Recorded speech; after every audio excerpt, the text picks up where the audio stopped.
जी नमस्कार, स्वागत है आप सभी का हमारे चैनल सीटेट अधिगम में।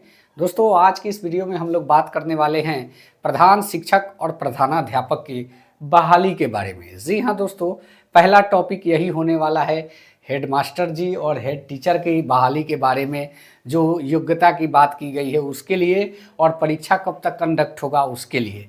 जी हाँ, साथ ही साथ बात करेंगे कि फर्जी शिक्षकों को बाहर करने की प्रक्रिया चालू हो चुकी है। जी हाँ दोस्तों, इसके बारे में भी हम लोग बात करेंगे और जो है हेड मास्टर की परीक्षा कब तक होगी, सीट कितना है और वर्क स्किल यानी कि एक्सपीरियंस कितना ज़रूरत है। जी हाँ, लेकिन सबसे बड़ा सवाल आज के वीडियो का ये होने वाला है कि किसी भी नेता द्वारा चुनावी भाषण में पेपर लीक को मुद्दा क्यों नहीं बनाया जा रहा है, क्या है इसका कारण, ये आज हम लोग इस वीडियो में डिस्कस करने वाले हैं। जी हाँ दोस्तों, वीडियो छोटा होगा लेकिन मज़ेदार होगा। कुछ फैक्ट्स जो आप लोग के सामने घटित हो रही है, लेकिन सब लोग जानबूझकर अनजान भी बन रहे हैं।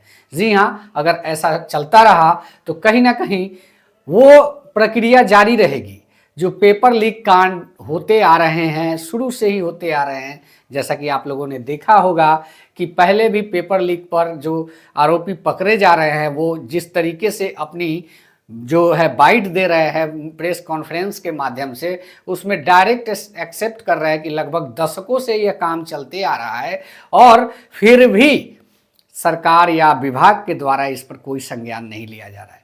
जी हाँ दोस्तों, ये वीडियो का टॉपिक होने वाला है। आज की इस वीडियो में इसी सब चीज़ों पर चर्चा करेंगे। सबसे पहले हम लोग बात करेंगे प्रधान शिक्षक भर्ती कब तक होगा। जी हाँ, जैसा कि जानते हैं आप लोग कि इससे पहले भी प्रधान शिक्षक की बहाली हुई, लेकिन लगभग 400-450 ही शिक्षक जो हेडमास्टर जी बन पाए।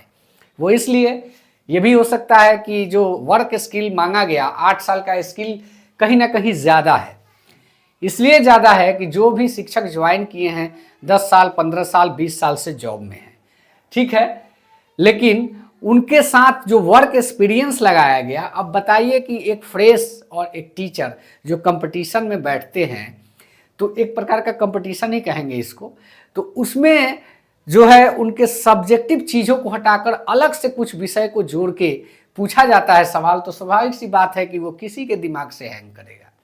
ऐसा ही चीज़ हुआ जिसकी वजह से कम रिजल्ट हेडमास्टर में हो पाया, लेकिन फिलहाल कुछ सब्जेक्ट में संशोधन भी हुआ है। जो उनके सब्जेक्ट हैं, जिस क्लास को वो पढ़ा रहे हैं, उन्हीं सब किताबों से इस बार सवाल रहने वाले हैं।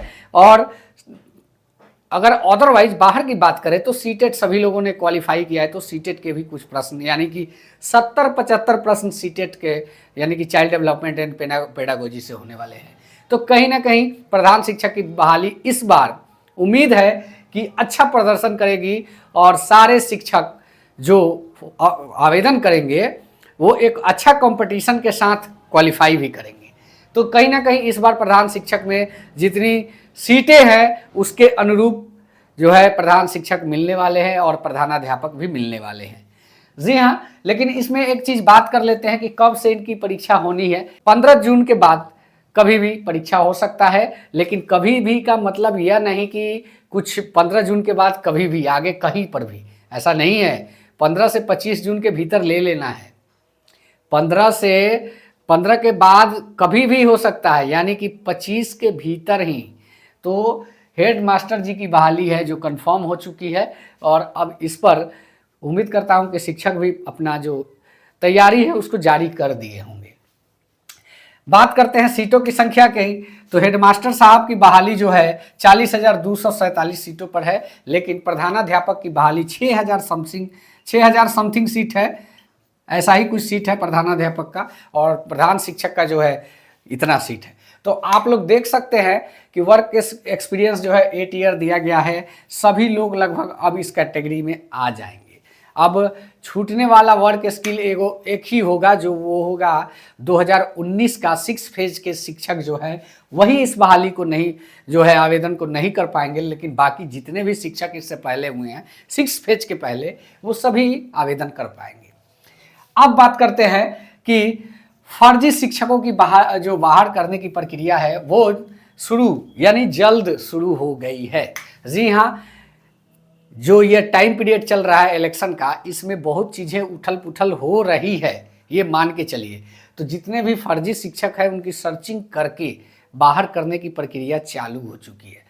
लगभग जिलों के रिपोर्ट को भी देखें तो आप लोग देखे भी होंगे, आज पेपर में भी दिया है, जैसा कि यहाँ भी देख सकते हैं, जिले वाइज करके दे दिया है कि कहाँ से कितने शिक्षक संदेह के घेरे में हैं और कहाँ से कितने शिक्षक बाहर हो रहे हैं।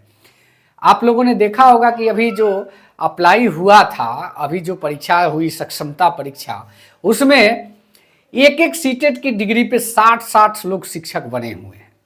एक ही आदमी फैक्ट होगा, बाकी तो 59 रिजेक्ट होंगे। तो सारी सर्चिंग चलना चालू हो गई है और वैसे ही शिक्षक सक्षमता का विरोध भी कर रहे हैं। तो कहीं ना कहीं ये एक बहुत अच्छा साइनिंग है वैसे अभ्यर्थियों के लिए जो ईमानदारी पूर्वक अपनी तैयारी को कर रहे हैं। अब बात करते हैं कि सबसे बड़ा सवाल, किसी भी नेता द्वारा चुनावी भाषण में पेपर लीक को मुद्दा नहीं बनाया जा रहा है। ऐसा क्यों? आप ये समझें कि जो वर्तमान गवर्नमेंट थी उसने बहाली कराई और वो कहती है कि हमने मात्र कुछ ही महीनों में 1.25 लाख से ऊपर बहाली करवा दिया। कैसे कहेगी कि हमने पेपर लीक करवा दिया? कह नहीं पाएगी। और जो अभी जो यहाँ पे जो पार्टी थर्ड पार्टी थी, अब वो सरकार में आ गई, तो अब ये कैसे कहेगी? अगर कहेगी तो सरकार में जो है जो दोनों पार्टियां मिलके है तो उनमें फूट हो जाएगा कि भाई आपने इस तरीके का वक्तव्य क्यों दिया। तो ये कहने से बच रही है, ये वाहवाही लूटने के चक्कर में, और ये कहने से बच रही है कि हमारा गठबंधन ना टूट जाए। तो कहीं ना कहीं इसका शिकार कौन हो रहा है? अभ्यर्थी। अब कैसे?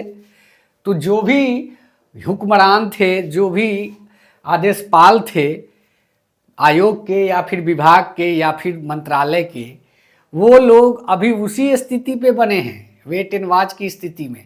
हो सकता है कि ईओयू के घेरे में हो, लेकिन आगे की प्रक्रिया नहीं हो रही है तो बचते चले आ रहे हैं। ऐसे में टीआरई 3 के जो आयोजन की बात है 5 जून से की जा रही है कि 5 जून के बाद कभी भी हो सकता है।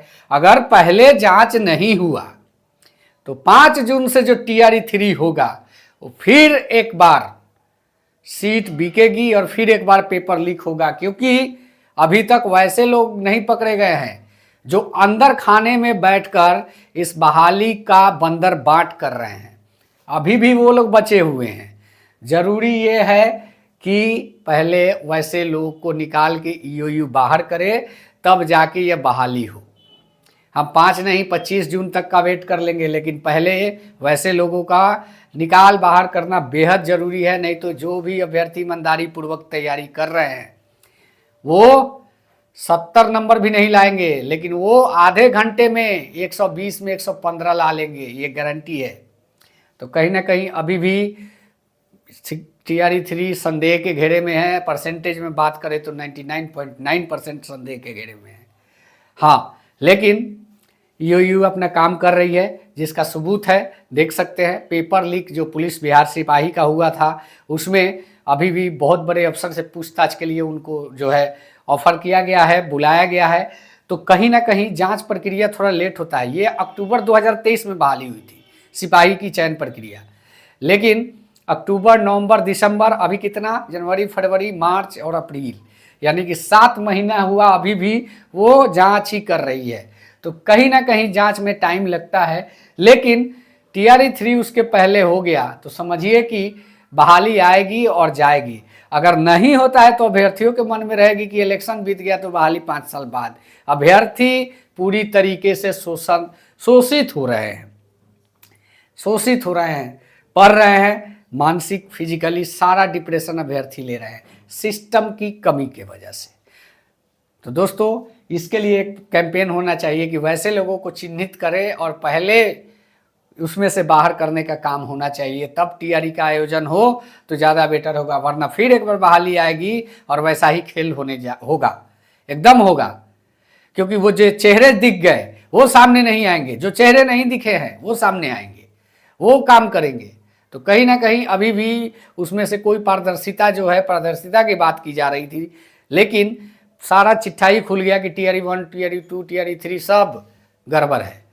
तो कहीं ना कहीं फिर एक बार गड़बड़ झाला हो सकता है। इसलिए वैसे लोगों को सबसे पहले ईओयू जो अच्छा काम कर रही है वो इन लोगों को पकड़ के पहले आजीवन कारावास कर दे, ताकि हम लोग जो है अच्छे मतलब सिस्टम को देखकर कम से कम यह महसूस करें कि चलो बिहार सुधर गया, चलो बिहार में अब ईमानदार लोगों का गुजारा हो जाएगा, चलो वैसे बच्चे शिक्षक बनेंगे जो कमज़ोर वर्ग से आते हैं, आर्थिक दृष्टि से कमज़ोर हैं। तो दोस्तों, यह वीडियो आप लोग को कैसा लगा? अगर अच्छा लगा है चैनल को सब्सक्राइब करें। धन्यवाद। जय हिंद। वंदे मातरम।